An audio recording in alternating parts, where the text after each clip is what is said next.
भगवान में आस्था, श्रद्धा तथा विश्वास रखने वाले इस संसार में बहुत से प्राणी हैं, पर क्या आपने कभी सोचा है कि कोई भी देवी शक्ति अपने भगत में कौन से गुणों का होना ज़्यादा पसंद करती है?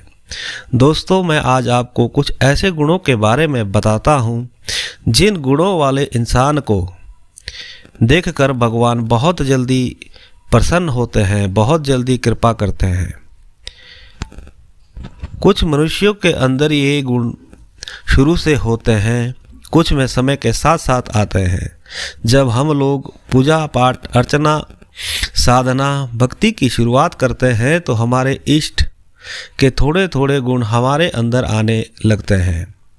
ऐसे में अगर हम किसी गलत रास्ते पर जाते हैं तो हमारा अंतर्मन हमें रोकता है। ऐसे समय हम में से कई लोग समझ जाते हैं, पर कईयों से ऐसे में गलतियां भी हो जाती है। तो दोस्तों, बात करते हैं कि भगवान के निकट जाने के लिए आपके अंदर कौन कौन से गुणों का होना अति आवश्यक है। सबसे ज़्यादा महत्वपूर्ण गुण होता है इंसान के अंदर सच्चाई का। हम में से अधिकांश लोग मजाक मजाक में झूठ बोलना शुरू कर देते हैं, और अगर समय रहते हम अपनी इस आदत को नहीं रोकते तो यह हमारी जीवन शैली में अपनी जगह बना लेता है।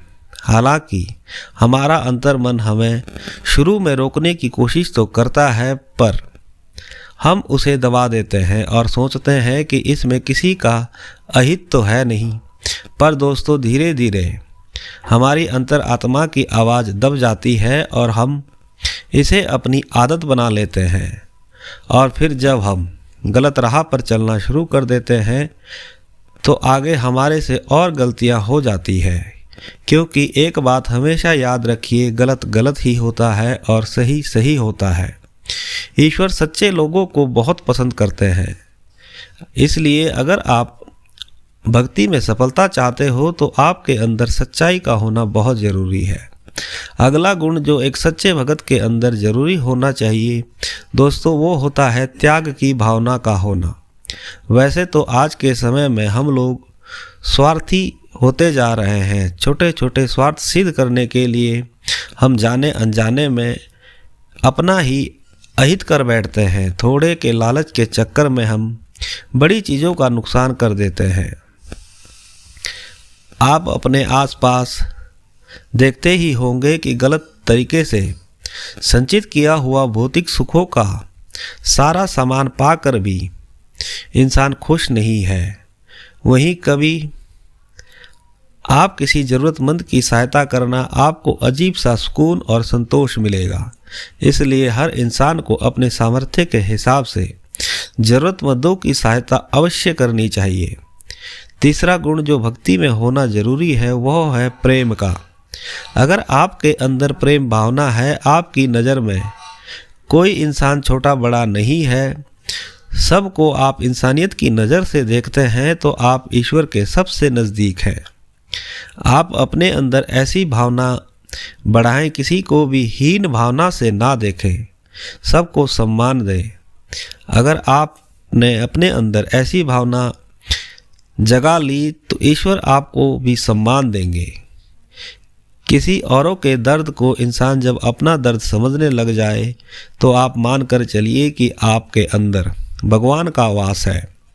अगला गुण दोस्तों जो भक्ति के लिए आपके अंदर होना चाहिए वो होता है अच्छे कर्म की भावना, अच्छे काम करने की इच्छा। हम सुबह शाम धूप दीप जलाए ना जलाएं, मंदिर तीर्थ स्थलों पर भी हो सकता है हम ना जा पाएं, पर इस बात का हमेशा ध्यान रखें कि हमारे कर्मों का ही परिणाम चाहे अच्छा हो या बुरा हो, जैसे हमारे कर्म हैं वही हमें आगे भी मिलेगा। ऐसे इंसान जिनके कर्म सत्कर्म होते हैं, चाहे वे पूजा पाठ भी नहीं करते, भगवान हमेशा उनका ध्यान रखते हैं और ऐसे लोगों से ईश्वर हमेशा प्रसन्न रहते हैं। ऐसा नहीं करना चाहिए कि हम दोनों समय पर पूजा अर्चना कर रहे हैं और मन में या कर्मों से किसी दूसरे का बुरा ही करने की सोच रहे हैं या करते हैं। ऐसे में भगवान भी कुछ नहीं कर पाते। अगर हमने कोई गलत काम किया है तो वही कर्म कभी न कभी भविष्य में या पितृदोष या कोई बीमारी या अन्य किसी रूप में हमारे सामने आते हैं, फिर हम ऐसे समय पे अपने भाग्य को और भगवान को कोसते हैं और हम समझ नहीं पाते कि हमारे साथ ऐसा क्यों हो रहा है।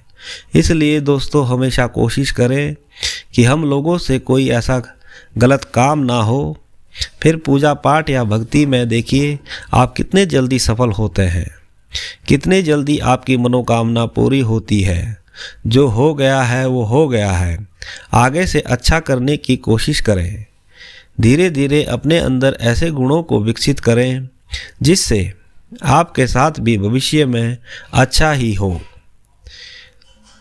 तो दोस्तों, अगर किसी इंसान के अंदर ये सारे गुण हैं तो ईश्वर उनसे बहुत ज़्यादा प्रसन्न रहते हैं और बहुत जल्दी ऐसे लोगों पर कृपा करते हैं। आशा करता हूँ कि आपको मेरी बताई हुई जानकारी समझ आ गई होगी।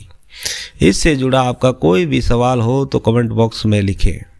अगर आप मेरे चैनल पर नए हैं तो इसी तरह की वीडियो देखने के लिए मेरे चैनल को सब्सक्राइब करें। माता रानी आप सभी भक्तों की मनोकामनाएं पूर्ण करे। जय माता दी।